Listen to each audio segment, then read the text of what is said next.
Jusqu'à 9h, Good Morning Business.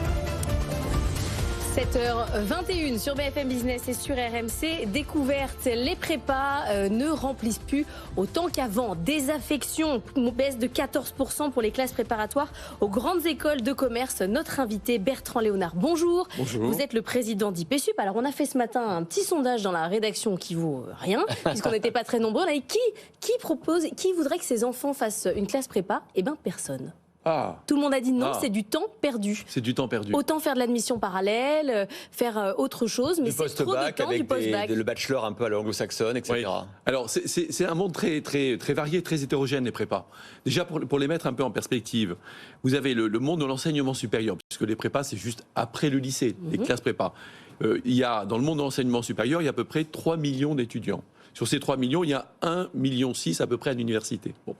Le monde des prépas a toujours été une petite filière d'excellence. Déjà, pour la mettre en perspective par rapport à votre sondage dans le studio. C'est-à-dire qu'il y a 85 000 élèves dans le monde des prépas. Et la dynamique des prépas n'est pas homogène suivant la filière à laquelle on s'adresse. C'est-à-dire que vous pouvez bien l'imaginer, par exemple, sur les prépas ingénieurs, ces prépas aux grandes écoles comme Polytechnique, Centrale, les mines, Télécom, il y a une demande très forte pour rentrer en maths sup, maths spé après le bac. Bon. Pourquoi? Et c'est très naturel. C'est un mouvement qui transcende les filières d'ingénieurs, c'est-à-dire que les jeunes ont envie de se former aux technologies qui vont disrupter le monde, qui sont déjà en train de le disrupter, c'est-à-dire l'intelligence artificielle, le big data, et puis plus fondamentalement, il y en a beaucoup qui ont envie de participer positivement, c'est pas seulement professionnel, au monde de demain, en termes d'environnement, de climat, d'écologie, on comprend bien que c'est important de maîtriser des techniques. Mais quand vous expliquez quand même, alors pour être tout à fait, pour compléter ce que dit Laure, effectivement, ce qu'on se disait dans la rédaction, c'est que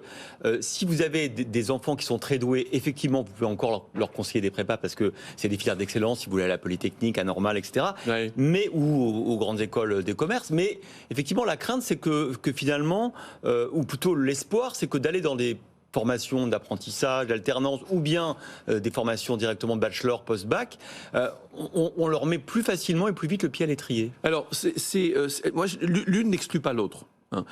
Alors c'est déjà beaucoup plus le cas du reste pour les écoles de commerce, et ça on pourra en revenir parce que c'est un point spécifique, que pour les écoles d'ingénieurs. Nous on a créé à IPSUP des maths sup, maths spé, on avait déjà pas mal de préparation dans le cadre d'Opti Maths sup spé sur des stages maths sup, maths spé, etc. On a créé des classes annuelles il y a 1 an et demi, on a déjà plus de 100 élèves, donc il y a une demande est forte sur les prépas ingénieurs.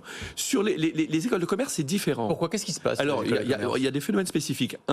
La mondialisation, le PIB français c'est 7% du PIB mondial, fait que beaucoup d'élèves qui ont un gros potentiel vont également à l'international dès après le bac. Alors, c'est vrai qu'il y a une donne un peu différente avec le Brexit, mais beaucoup partent au Québec, on le sait bien, aux États-Unis, en Europe, Bocconi, en Espagne, etc. Donc, il y a une demande à l'international qui est forte. Après, il y a un phénomène spécifique pour les écoles de commerce françaises, c'est que quand on regarde les structures de revenus, et ça c'est intéressant, et c'est pas souvent mis en avant, c'est que 40%, jusqu'à il y a 7-8 ans, 40% de leur budget, c'est-à-dire de leurs revenus, venaient des chambres de commerce.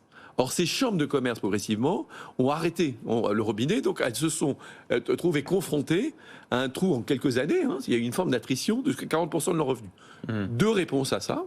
La première, c'est l'augmentation des frais de scolarité. On en a souvent parlé aussi, avec des frais de scolarité qui sont passés de 10 000 à 17 000 euros peu ou prou pour les écoles de commerce, ce qui n'est pas du tout le cas pour les écoles d'ingénieurs. Bon.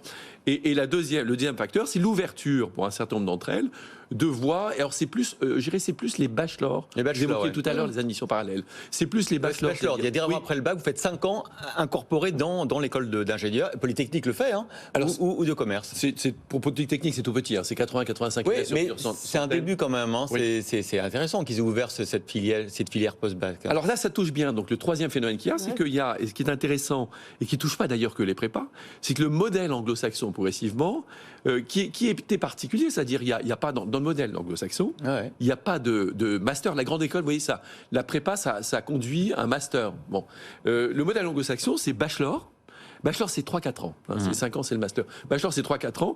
Et ensuite, vous allez avoir une première expérience professionnelle. Donc là, on touche à la notion de professionnalisation. Et éventuellement, vous revenez dans le cadre des business schools sur un MBA plus tard, 26-27 ans. Mais à vous entendre, le problème, il est presque technique ou financier, mais il n'y a pas de désaffection des jeunes pour les écoles de commerce spécifiquement. Il y a quand même un sujet, notamment sur les écoles de commerce, dite moyenne. Oui.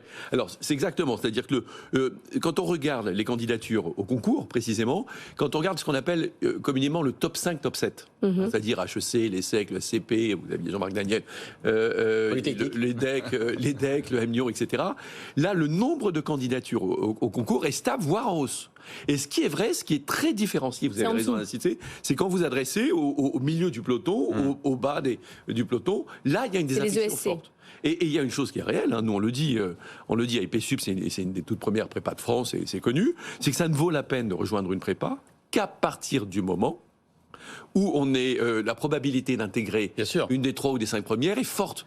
Il vaut mieux pas intégrer la 10e, il vaut mieux aller faire un bachelor à l'ESSEC, à IESEG ou à l'EMIO par exemple. Est-ce que ça remet en cause votre business à l'IPSUP? Parce que votre business, effectivement, c'est les classes préparatoires. Ah, c'est loin d'être que les préparations. Les classes prépa, c'est que 10 à 15% de nos activités.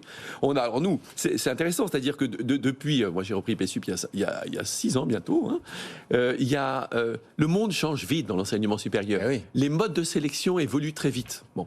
Et donc, les prépas, pour moi, les prépas, et si on parle des prépas d'écoles de commerce qui sont plus sous pression. Reste une filière d'excellence. En revanche, il faut s'adapter à toutes les autres filières. On est aujourd'hui un des leaders sur la préparation aux écoles post-bac. On a à peu près 1000 élèves dans l'année pour préparer au concours Sésame Accès, c'est les fameux, vous savez, bachelor que vous évoquez. 400 élèves pour préparer aux écoles post-bac d'ingénieurs. La demande est aussi forte sur les écoles post-bac d'ingénieurs. Et puis on prépare à Sciences Po, on prépare à l'ENA, on prépare de plus en plus. Ça, c'est un point important dans les modes de sélection. Au lycée, le lycée, c'est deux choses. Avec la réforme Blanquer et le poids du contrôle continu maintenant au lycée, sur les secondes, premières, terminales, c'est 40% du bac. En fait, le poids relatif du dossier est de plus en plus important pour entrer dans la filière supérieure. On le voit bien, c'est particulièrement le cas pour Sciences Po. Donc on prépare un beau dossier. Merci beaucoup Bertrand Léonard d'avoir été avec nous, président d'IPSUP.